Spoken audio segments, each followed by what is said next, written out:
Welcome to AIguest. In this video, we will walk you through a beautiful visual proof of Thales' theorem. The theorem states that a line parallel to one side of a triangle divides the other two sides in the same ratio. Let's start with a general triangle, ABC. Now we draw a line DE parallel to the base BC, intersecting the other two sides at points D and E. Our goal is to prove that this parallel line divides the sides in the same ratio.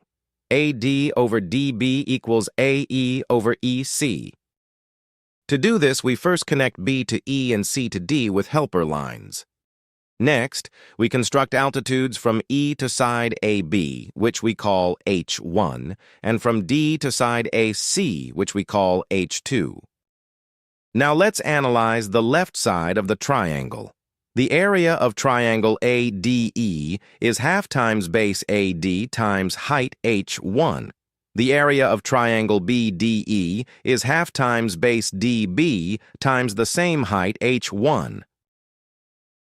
Dividing these two areas, the halves and the height H1 cancel out, leaving the ratio AD over DB. We apply the same logic to the right side of the triangle using the height H2. The area ratio of triangle ADE to triangle CDE simplifies to AE over EC.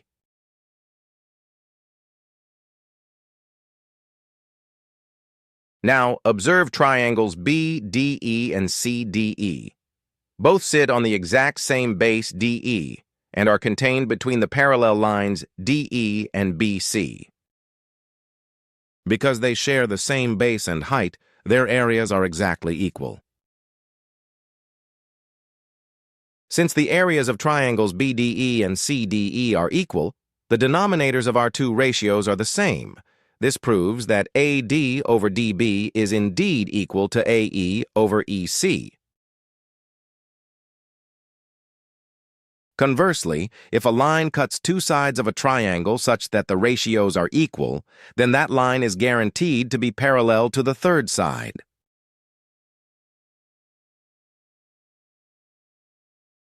Thank you for learning with us. Make sure to like, share, and subscribe to AIguest for more intuitive math proofs. See you next time.